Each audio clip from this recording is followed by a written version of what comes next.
So then, the final route of the HS2 high-speed rail line to Manchester and Leeds was confirmed today amid controversy over the cost. The government has already announced £6 billion worth of building contracts for the line from London to Birmingham and says the plans will create around 16,000 jobs. But some newly built homes near Doncaster will have to be knocked down to make way for the new line, with the affected residents provided with new places to live, the government says. Well, to discuss that and more, I'm joined from Warwickshire by Joe Rukin, National Head of the Stop HS2 campaign, and from Manchester, Chris Fletcher, Marketing and Policy Director at the Greater Manchester Chamber of Commerce. Very good to talk to you, gentlemen. Joe Rukin, are you beginning to despair? The government seems to be showing no sign of wavering on this project.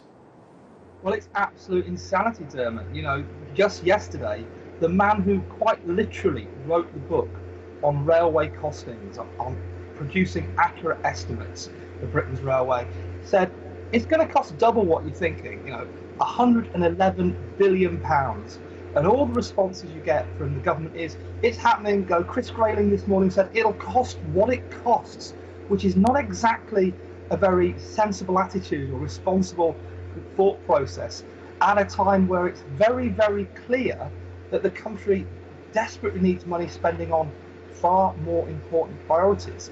And the problem with HS2 is it's always been a solution looking for a problem. That's why the arguments have changed. It's supposed, it was meant to take flights out the air. Now you've only got 1% modal shift. It was meant to be green, but because it goes at 250 miles an hour, it isn't. It's now this magic wand to cure the north-south divide, despite the fact that every single bit of international evidence says exactly the opposite will happen. When they talk about capacity, they're now saying, well, we'll deliver capacity where it's needed the least for the greatest amount of money. And you know, to justify HS2, they've come up with this grossly inflated passenger forecast, which is what happens all across the world. They come up with these passenger forecasts, you never get the passengers, it loses stat loads of money. HS1 in Kent, perfect example. The National Audit Office say it will cost the taxpayer £10 billion more than expected because the passengers simply haven't turned up, because the figures were made up to justify a project that simply isn't needed. Mr. Rukin, you're making a lot of very good points, which I'm sure our other guest, Mr. Fletcher, would like to respond to some of them. You can't have all the time. So let's deal with this cost overrun or not. Chris Fletcher, and this came from somebody deeply involved with the project in the early days, saying it's going to cost double. How much is too much? Well, obviously, has got to be a limit, and I think we've seen through various government committees that, you know, the costs and things are going to be kept under control.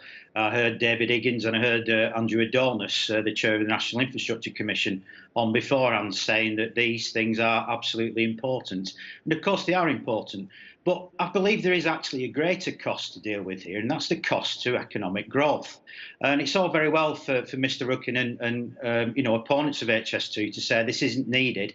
It actually is needed. It may not be needed in the next 6 months, but I do firmly believe in the next 5, 10, 15 years, if we don't do anything now to solve capacity issues on the West Coast Main Line and other major infrastructure projects as well, this country will simply grind to a halt. We cannot afford that, certainly on the back of Brexit or anything else that's going on at the present moment in time. The impact on business, the impact on jobs is But I'm going to stay with you. I'm going to stay with you, Mr. Fletcher, just to give you an equal amount of time. But as you know, there are other ways of dealing with capacity problems if that is your issue, if it's not just about the speed, as people have been talking about. I'm sure Mr. Rukin was going to tell us about in terms of improving the existing line. It's not as if one doesn't exist.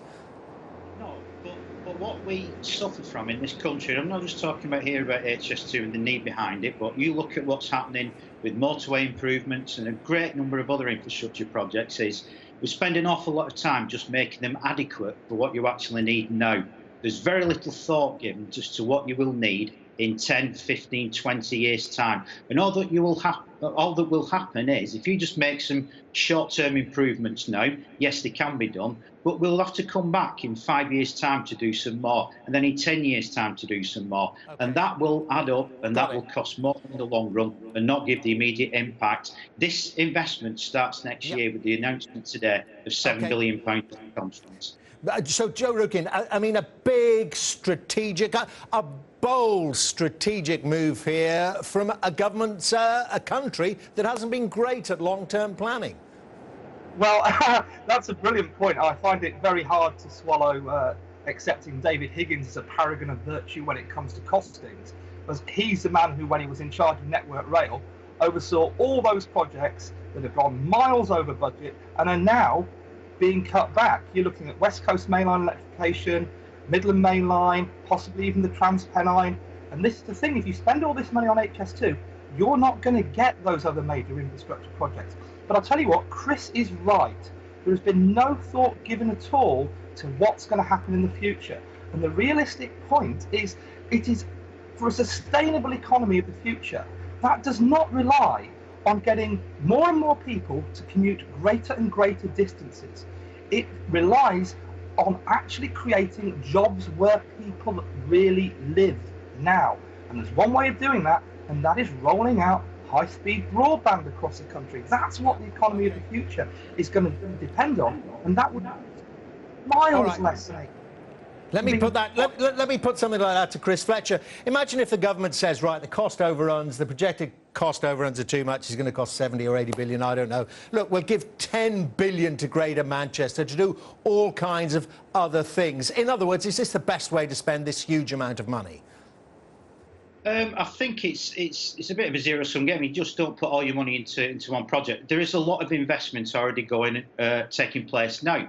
You know, not too far away from where I'm actually sat now, there's major electrification programmes going on. The government's been accused of betraying rail passengers by scrapping plans to electrify major rail lines in Wales, the Midlands and the Lake District.